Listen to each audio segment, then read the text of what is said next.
Ang bawat sulok ng silid na ito ay may amoy ng gamot at kalawang. Ngunit sa isip ng 14 anyos na si Julian, ang tanging nararamdaman niya ay ang amoy ng sinangag ni Lola Viring at ang pawis ni Lolo Ambo matapos ang maghapong pagtatrabaho sa bukid. Habang nakaupo si Julian sa tabi ng kama ng ospital, hinawakan niya ang nangungulubot at nanlalamig na kamay ni Lolo Ambo. Bigla siyang dinala ng kanyang gunita sa mga hapon noong siya ay bata pa.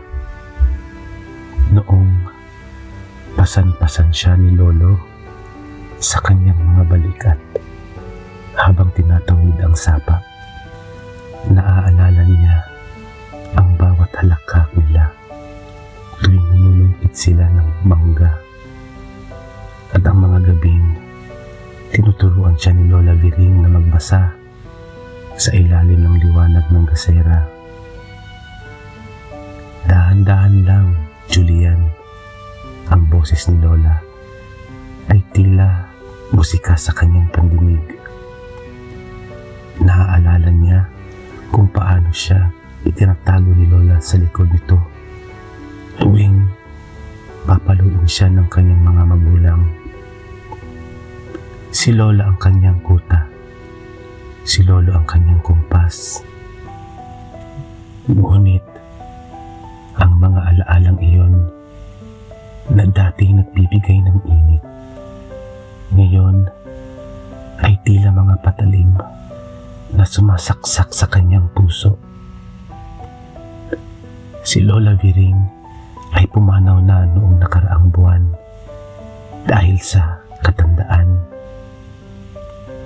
At ngayon, ang tanging natitirang sandigan ni Julian, si Lolo Ambo, ay mabilis na rin nauubos ang hininga. Lolo, huwag mo muna akong iwan, bulong ni Julian. Ang boses ay nanginginig sa pagitan ng mga hikbi.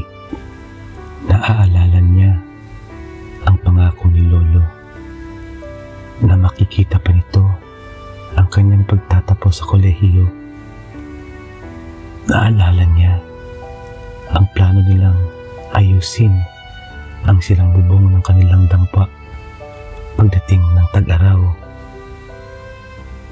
Sa huling pagkakataon, idinilat ni Lolo Ambo ang kanyang mga mata. Walang salitang lumabas sa kanyang bibig.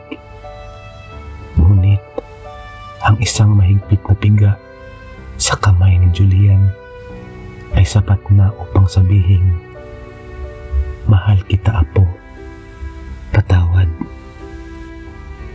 Nang tumunog ang mahabang huni ng monitor, ang hudyat na wala na ang huling taong tumuring sa kanya bilang mundo. Naramdaman ni Julian ang isang uri ng lamig na hindi kayang painitin ng kahit anong kumot. Ang lahat ng magagandang karanasan, ang tawanan, ang mga kwento sa ilalim ng bituin, ang init ng kanilang pag-aaruga ay naging anino na lamang. Naiwan si Julian sa gitna ng silid.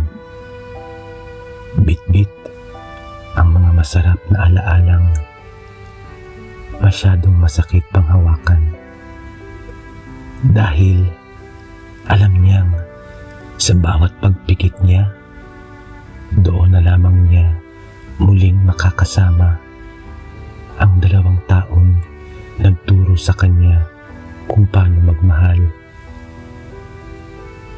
Bago siya tuluyang iniwan sa gitna ng dilim, ang sakit ng pagkawala ay lalong tumitindi kapag ang naiwan ay ang mga alaalang hinding-hindi na muling mauulit pa.